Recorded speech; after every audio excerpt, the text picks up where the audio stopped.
السلام علیکم۔ روزنامہ راشٹریہ سہارا کی چند اہم خبریں۔ ونیش پھوگاٹ پیرس اولمپک سے باہر، فائنل مقابلے کے لیے نااہل قرار، پورے ملک میں غم کی لہر۔ پیرس، ہندوستانی پہلوان ونیش پھوگاٹ کو مقررہ زمرے میں زیادہ وزن کی وجہ سے پیرس اولمپک سے باہر ہونا پڑا ہے۔ ونیش 50 کلو گرام زمرے میں کھیلتی ہیں۔ بدھ کو ان کا وزن 100 گرام سے زیادہ پایا گیا۔ اس کے بعد انہیں اولمپک خواتین کی ریسلنگ سے نااہل قرار دیا گیا۔ انڈین اولمپک ایسوسی ایشن نے ونیش کے نااہل قرار دیے جانے کی تصدیق کرتی ہے۔ وہ بدھ کی رات منعقد ہونے والی 50 کلو گرام کیٹیگری خواتین کی ریسلنگ کا فائنل نہیں کھیل سکیں گی۔ انہیں کوئی تمغہ بھی نہیں ملے گا۔ سب سے مشکل بات یہ ہے کہ اس فیصلے کے خلاف اپیل بھی نہیں کی جا سکتی۔ ونیش پہلی بار 50 کلو گرام زمرے میں کھیل رہی تھی۔ پہلے وہ 53 کلو گرام میں کھیلتی تھی۔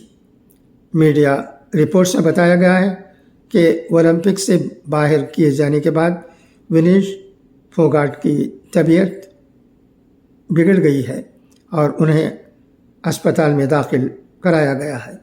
ادھر خبر رساں ایجنسی نے اطلاع دی ہے کہ وزیر اعظم نریندر مودی نے ہندوستانی اولمپک ایسوسی ایشن کے صدر پی ٹی اوشا سے پہلوان کی مدد کے طریقے تلاش کرنے کو کہا ہے۔ پی ایم نے اوشا سے اس معاملے میں احتجاج درج کرنے کو بھی کہا ہے۔ کئی میڈیا رپورٹس میں کہا گیا ہے کہ ونیش اور ان کے کوچ کو ان کے زیادہ وزن کے بارے میں منگل کی رات ہی معلوم ہو گیا تھا۔ اس کے بعد ونیش کو پوری رات نیند نہیں آئی اور اپنے وزن کو مقررہ زمرے میں لانے کے لیے جاگنگ، اسکپنگ اور جیسی ورزشیں کرتی رہیں۔ میڈیا رپورٹس میں یہ بھی کہا گیا ہے کہ ونیش نے اپنے بال اور ناخن بھی کاٹ لیے ہیں۔ اس کے باوجود ان کا وزن کم نہیں ہوا۔ ہندوستانی ٹیم نے ونیش کو تھوڑا اور وقت دینے کا مطالبہ کیا تھا، لیکن ان کی مانگ نہیں سنی گئی۔ انڈین اولمپک ایسوسی ایشن نے کہا ہے کہ یہ انتہائی افسوسناک ہے کہ ونیش پھوگاٹ کو زیادہ وزن کی وجہ سے خواتین کی ریسلنگ کے 50 کلو گرام زمرے میں نااہل قرار دیا گیا ہے۔ رات بھر کوششوں کے باوجود صبح ان کا وزن 50 کلو سے چند گرام زیادہ پایا گیا۔ اس حوالے سے ہندوستانی ٹیم کی جانب سے فی الحال کوئی تبصرہ نہیں کیا جائے گا۔ ونیش کی رازداری کا احترام کرنے کی درخواست ہے۔ ہم آئندہ مقابلوں پر توجہ مرکوز کرنا چاہیں گے۔ ونیش منگل کو 50 کلو گرام ریسلنگ اولمپکس میں 3 میچ جیت کر فائنل میں پہنچنے والی پہلی ہندوستانی خاتون پہلوان بنی تھیں۔ انہوں نے سیمی فائنل میں کیوبا کی پہلوان گزمان لو پیٹری کو، کوارٹر فائنل میں یوکرین کی اوکسانا لیواش کو اور